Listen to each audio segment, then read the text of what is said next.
homeowners associations are above the law, and they can basically make you do whatever the heck they want. Our HOA held a private meeting to where they did not let any of the residents attend this.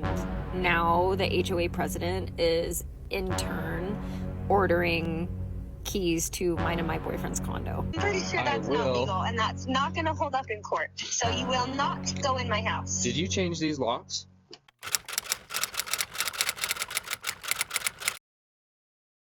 So the first house that my husband and I bought was in the medical center area of Houston, and it was a townhome community, and it was part of an HOA. And about 6 months or so after we bought our first house, we had a house fire. So very long story short, it was a grease fire that got out of hand, and we had a microwave above the stovetop. The microwave ended up catching on fire, exploding. All the cabinets went up. The house went down to the studs. We were displaced for a very long time. But in the days after the fire, so Houston Fire Department, Ladder 33, we'll never forget those guys. They came to our house to put out the fire. They had to remove the microwave and put it on the front lawn because it was the source of the fire. It was property of the city at that point because it was the evidence. They have to do investigations to make sure it wasn't like larceny or anything.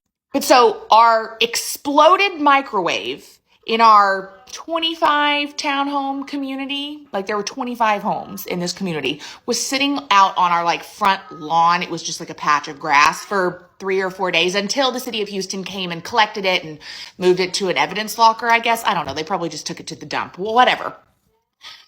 In the time that that microwave was sitting there, we got a notarized letter to that address that was literally burned and a fine for $250 from our HOA.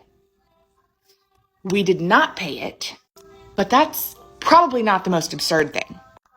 So one of our laborers that was, I don't know what he was doing, electric or plumbing or everything had to be redone. It literally was down to the studs. So one of the guys that was working on our house was outside, I guess, drinking a Gatorade and put his Gatorade down on like the top rail of the fence. No more than 5 feet from a dumpster. Because the dumpster lived in our 2 covered spots behind our house, since we weren't living there because construction material and debris and all that had to go somewhere, and we weren't going to be using our community dumpster because this was a townhome community, so we didn't have garbage cans.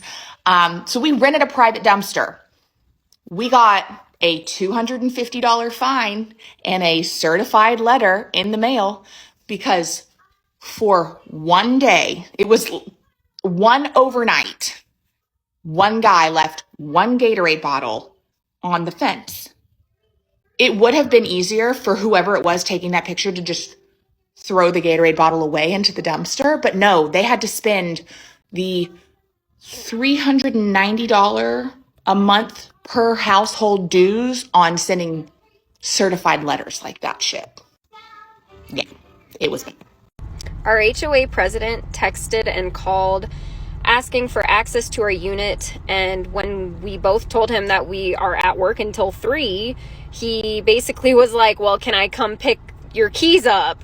And I was like, no, because like, one, we have animals that are not comfortable around strangers at all, and 2, it's our property. We have the right to be there. Not only do you have the responsibility to coordinate with us for access to our unit when it's necessary for like shutting water off, which is what that was needed for, because our building is old as fuck and all of the water to the building shuts off in our unit, which is awesome.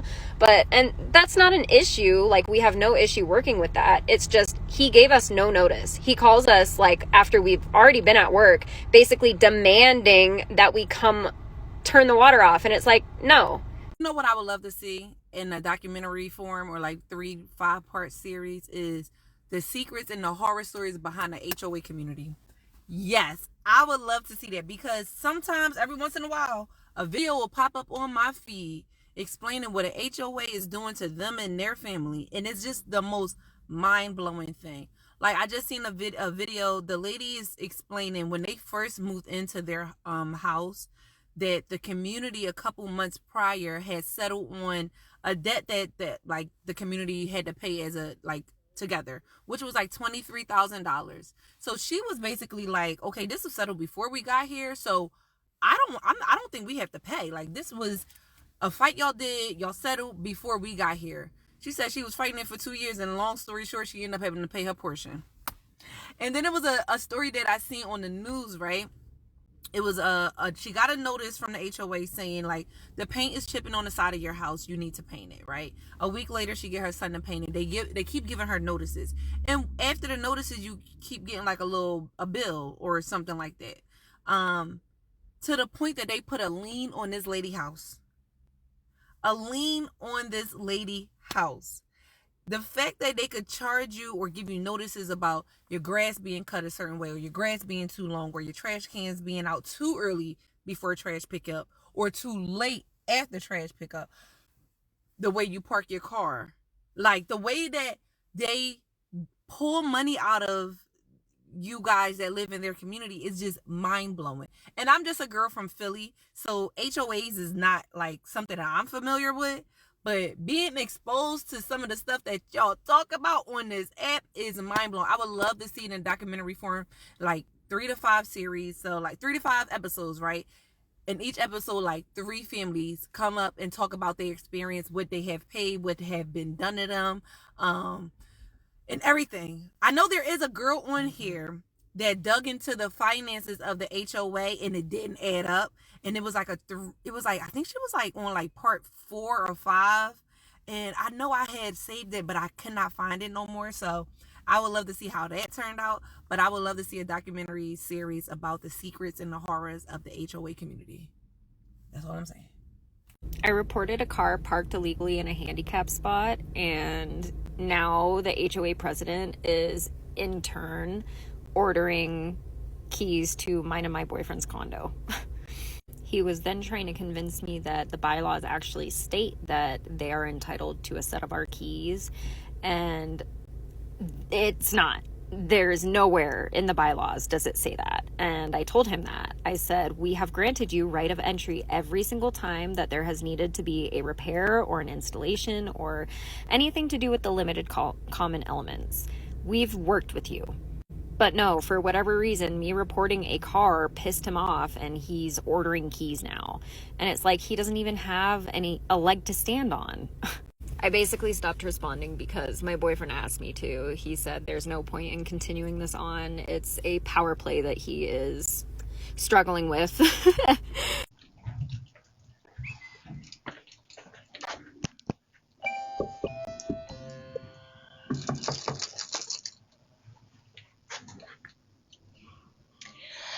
Listen, losers, every single other house, I just walked around the whole block just inspecting everything, and all the other houses already have Easter decorations up, and you still have this freaking stupid wreath that's so last season, and you have nothing Easter. Literally nothing for Easter. I know my husband just told you that you have to decorate for every holiday. And you didn't do anything for March, and now you're not doing anything for Easter, and everyone else is already above the game. They've already got their Easter stuff out, and it's all cute. And then you have this freaking basic, boring bull crap. Like, I'll put your wreath back, because I'm not a psychopath, but decorate for Easter already. It's a rule. Get with the program, okay? Also, we've really been loving your dog, so thanks for that. Get ready with me right where this all started. So, my name is Ashley, and I am or am not on my HOA board because they just sent me a cease and desist letter today. Now, I want to preface by saying that this is all alleged, and nobody should make any comments about my HOA board or management company embezzling money because apparently they think that, like, I'm the problem. I allegedly said that my HOA board was allegedly maybe embezzling money, okay? So that came from seeing some cleaning receipts and listening to my alleged HOA board members not caring.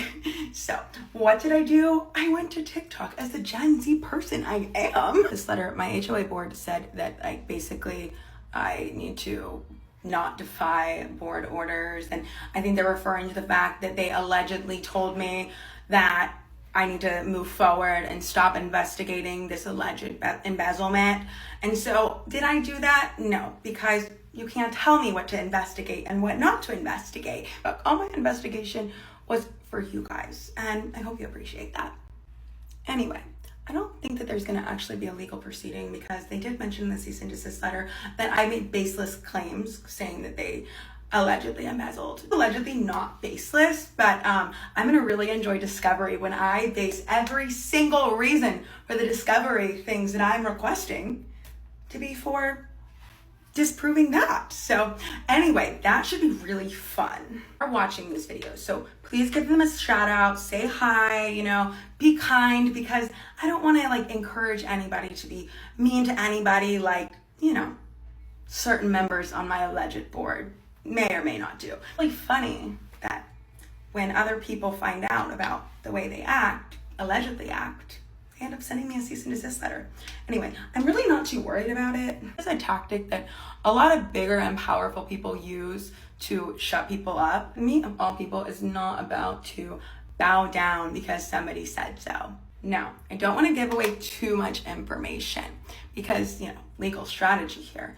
But I'm not too worried about the claims they made in that cease and desist letter. But I'm gonna leave that to you to figure out. How does that saying go that Taylor Swift says? It's like, if you don't want me to write bad songs about you, then like, don't be a bad guy.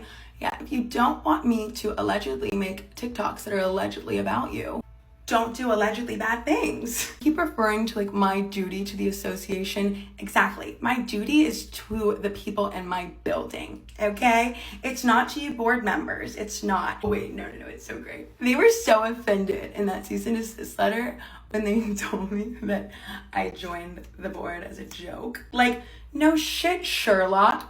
Everyone knew that I joined the board because the former HOA board president has made very misogynistic comments to multiple women in this building. Hearing is on August 7th at 12:30, and I will sure be there. It's gonna be really interesting. And of course, I will give you guys all the updates after that hearing.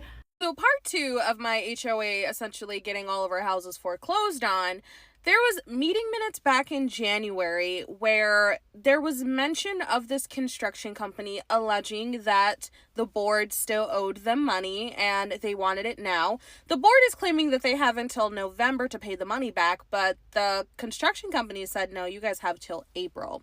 So I don't know what's true. I know that like homeowners have tried to ask for the contracts and bids, which are permitted per our bylaws. And one homeowner was actually told by the president at the time, which this was his construction company at one point.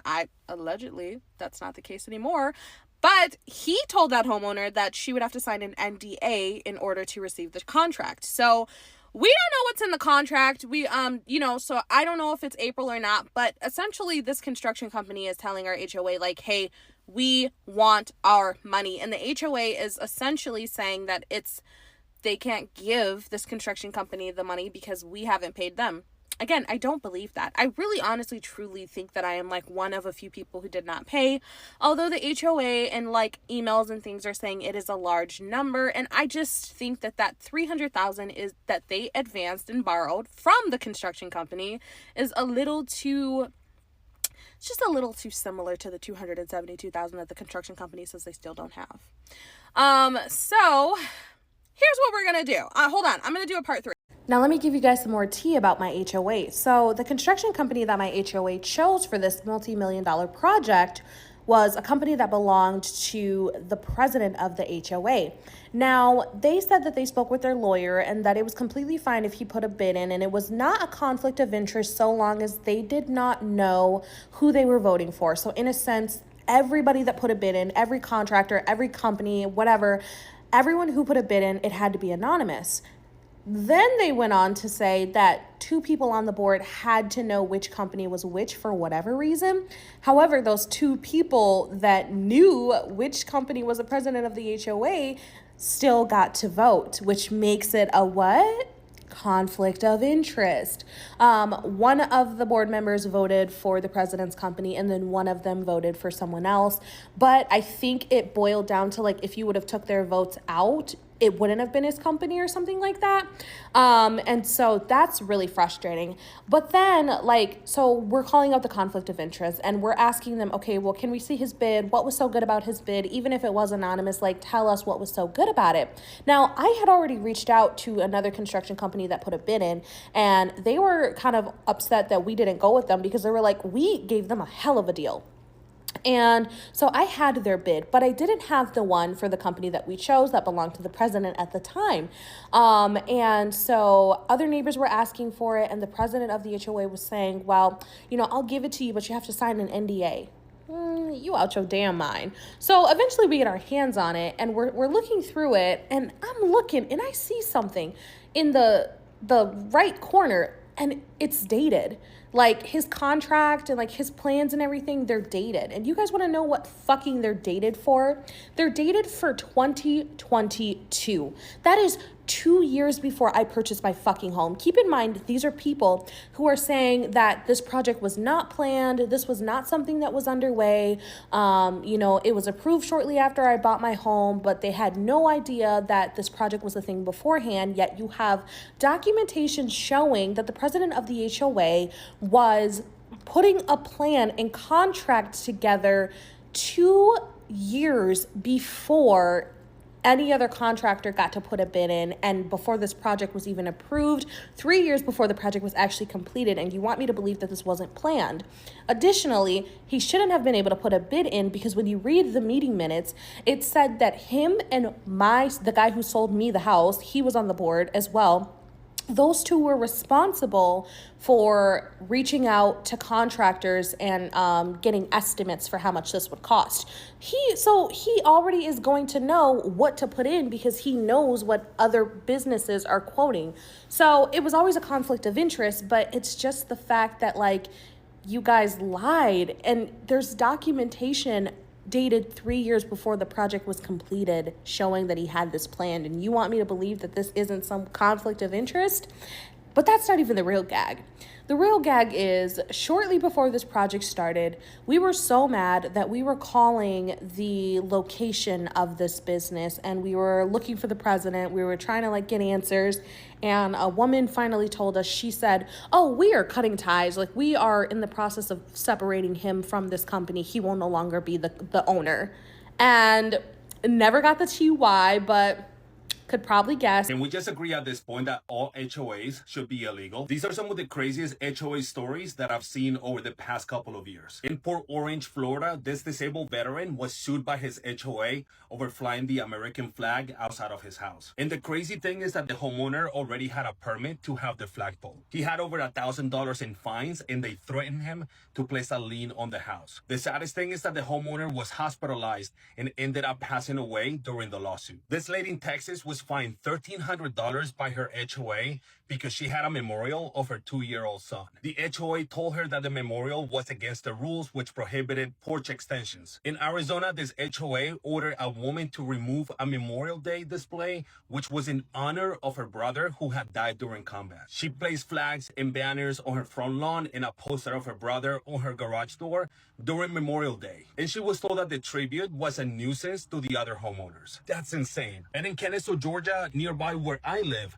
an HOA is looking to foreclose on a 77-year-old homeowner over pressure washing violations. Basically, the HOA warned him multiple times to pressure wash the house. Now, when he failed to do so, he was sued accordingly by the HOA, and he has now accumulated more than $9,000 in fines and legal fees. Mind you, this is a person living on a $20,000 a year Social Security income. It's just pretty sad to see how some people can be so cold to others. Let me know in the comments if you've had some crazy story about your HOA. I don't want to speculate, and I won't. But there are men visiting Marcy's house at all hours, different ones, each time. They stay about an hour and then they leave. Bless her heart. I'm just asking what exactly is going on over there. So let me tell you a horror story about a homeowners association and a crazy lien. So I was helping a seller list her home, got it ready. She used to have a property management company, got rid of them. They weren't doing what they were supposed to, and they were actually the ones who helped her buy this property from out of state. And what they did not tell her is how poorly run this HOA was. So I like to drive around the neighborhood, like to look at some financials, give that to the buyer as well so they can see that they got their stuff together. None of that happened. So I go to sell this place. Come to find out, this HOA has a $3 million plus lien on it from the city, and they were not giving up. So by the time we went through all the process, even tried to work with the HOA company and the city to say, hey, she wasn't informed of any of this because they just did not send her the proper paperwork because of the property management company. They didn't have it. So we sold her a place for $75,000, just a little condo. She owed $25,000 in fees to close out this deal, to give a clean title to the new buyer. So make sure, if you are in an HOA, that you get all the information that you can. Talk with the HOA, make sure they don't have any outstanding liens and or they're not in any legal trouble, and make sure you also look at their financials for that year. Not go in my house. Why? Because that's private property. You can't just enter someone's house. HOA policy states any member of the board or anybody that looks over the neighborhood like me is allowed to go in the house to check on things, to make sure that things are running okay, and blah, blah, blah. So I'm pretty sure that's not legal, and that's not going to hold up in court. So you will not go in my house. Did you change these locks? No. Why is this key not working then? I don't know. Maybe they gave you a bad key. No, this is the same key that I used last time and it's not working. Did you change them? No. You have to, if you change locks, it can't be through you. It has to be through the HOA. The HOA has to change the locks. Oh, and it seems does like the HOA pay my mortgage? Did the HOA buy this house? No, they didn't. This is my private property. You changed the locks on this. I own this house. I pay the taxes on this house. I pay the mortgage on this house. You have no right to go in my house. No right. I'm just going to ask you one more time, and I will involve the lawyers. Did you change the locks on this? I had a stack of files this big from violations that I had received. And finally I said, enough's enough. I'm going and I'm running on the board. I'm getting elected, and I'm going to fire the freaking management company who has been in there the whole damn time, okay? And so I did, and I wrote a letter to everybody in the community, and I won, and I got elected, and I fired the HOA management company. And I found out that they had actually been stealing money from all of the communities that they dealt with. Homeowners associations are above the law, and they can basically make you do whatever the heck they want. Homeowners associations create bylaws, and if you live in a community with an association, you absolutely have to abide by them. I recently had a client come to me that wanted to sell his home because he got fined for sidewalk chalk, having a bike on his porch, and having a tomato plant on his back deck. And did you know that those associations are typically made up of people that live in the neighborhood that get to enforce those rules? Every now and then, they can get a little power hungry. I was actually on the board of a community that I lived in several years ago, and there was this fuzzy little guy that wanted to make life hell on everybody. He was handing out fines like they were friendship bracelets at a Taylor Swift concert. And if you don't pay those fines, the Homeowners Association has the ability to put a lien on your home and potentially even foreclose on you. If you're buying something that has an association, you need to know what you're getting into before you do it. Review all of the HOA docs and bylaws before you buy a home, because if you plan on having hot girl summer down at that community swimming pool,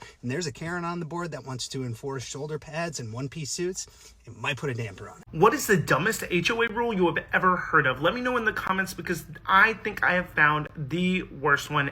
Absolutely. It is drying your clothes outside. In some areas, HOAs are allowed to stop you from drying your clothes outside. What if you're just trying to lower your electricity bill, or you love that clean, fresh feeling that you have drying your clothes outside? Have you ever tried it? Do you like that feeling or no? To me, it's a little weird, but I know a lot of people who like that feeling. I'd rather just dry it in a dryer. But these green states are the states where an HOA cannot stop you from drying your clothes outside. So if you have an HOA that's making you do this and you live in one of these states, you might need to get rid of your HOA, because if you're in California, Texas, Hawaii, Florida, or Maine, you're in good shape. Now, if you're in any of these gray states, your HOA can tell you can't dry your clothes outside, so you got to bring them in. But until they tell you have to, do you really have to? Unless it's written down specifically in the rules, you might just be able to get away with it. Let me know in the comments if you've ever had an issue with this, or ever had to try to do this, or have ever done this and gotten in trouble for it. I'm really interested to see all the stories that you guys will have. Our HOA held a private meeting to where they did not let any of the residents attend the Zoom meeting. They just didn't let us in. And in doing so, they unanimously voted on 2 one-time payments of $3,500.